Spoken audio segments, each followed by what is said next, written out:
ये चांद सा रोशन चेहरा, जुल्फों का रंग सुनहरा, ये झील सी नीली आंखें, कोई राज है इनमें गहरा। इंडियन फिल्में देखने वाले शम्मी कपूर को कभी नहीं भूल सकते। ऐसा लाजवाब एक्टर जिसने बॉलीवुड की फिल्मों का मिजाज ही बदल दिया था।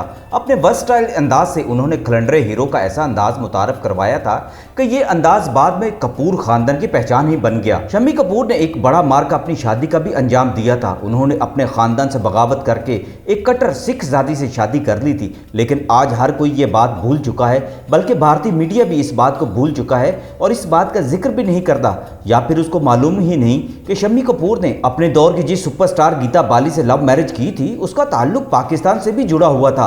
गीता बाली ने झेलम और लाहौर में परवरिश पाई थी और लाहौर से ही फिल्मों में काम भी शुरू किया था।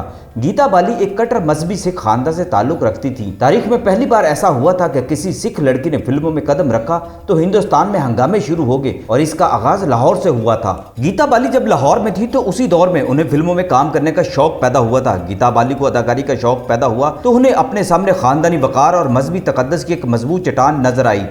एक खालिस मजहबी और सियासी घराने की लड़की का अदाकारा बनकर फिल्मों से वाबस्ता हो जाना बज़ाहिर मुश्किल बल्कि नामुमकिन नजर आता था, मगर गीता बाली की जिद के आगे उनके वालिद को हथियार डालने पड़े। अगरचे इसकी खातिर उन्हें लाखों के बोल भी सहने पड़े और दुनिया की नफरत का सामना भी करना पड़ा, लेकिन उन्होंने बेटी का मान रख लिया। जब गीता बाली के बारे में फिल्मों से वाबस्ता होने की खबरें गर्म हुई तो एक हलचल सी मच गई।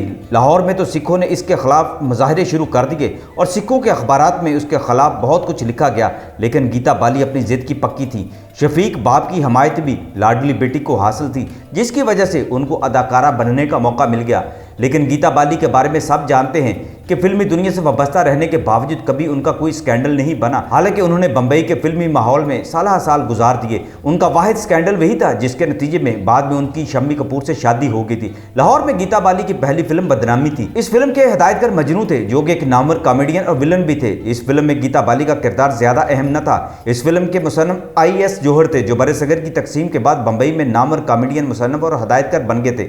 बदनामी के अदाकारों में आशा भोसले, प्राण और नज़र भी शामिल थे। इस फिल्म को ज़्यादा कामयाबी हासिल ना हो सकी, मगर गीता बाली के रूप में एक ज़हीन और बासलाहियत अदाकारा ने इस फिल्म के जरिए फिल्मी दुनिया में पहला कदम रख लिया था। लाहौर में गीता बाली की दूसरी फिल्म कहाँ गए थे। ज़हीर कश्मीरी इसके नगमा निगार और राजेंद्र सिंह बेदी मकालमा निगार थे। इन दो अजीम अदबी शख्सियात के नामों से अंदाज़ा लगाया जा सकता है कि उस दौर में लाहौर की फिल्मी सन्नत से कैसे कैसे लोग वाबस्ता थे। इस फिल्म में गीता बाली का किरदार सानवी था। यह फिल्म 1947 में नुमाइश पजीर हुई थी। इस हिसाब से उस वक्त गीता बाली की उम्र सिर्फ 17 साल थी। गीता बाली की तीसरी फिल्म कमली थी जो लाहौर में बनी थी। इसके मौसीकार मास्टर अनायत हुसैन थे।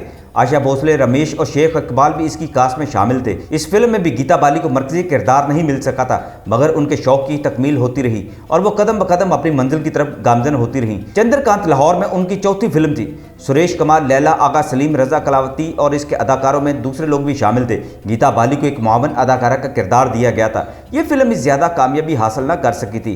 चंद्रकांत लाहौर में गीता बाली की आखिरी फिल्म थी। पाकिस्तान का क़याम अमल में आ चुका था और यूं भी गीता बाली को लाहौर के मुकाबले में बम्बई एक वसी और कुशादा मैदान नजर आ रहा था। 1947 में गीता बाली लाहौर से बम्बई चली गईं, जहां उन्होंने असर नो अपनी फिल्मी जिंदगी का आगाज कर दिया था। क्या वे पाकिस्तान के बाद गीता बाली बम्बई तो चली गईं, फिर उन्होंने पृथ्वीराज और राज कपूर के साथ फिल्मों में काम किया। इस दौरान उनको शम्मी कपूर के साथ भी फिल्में करने का मौका मिल गया और फिर दोनों ने 1955 में शादी कर दी। गीता बाली 35 साल की उम्र में चीचे के मर्ज में मुब्तला होकर फौत हो गई थी।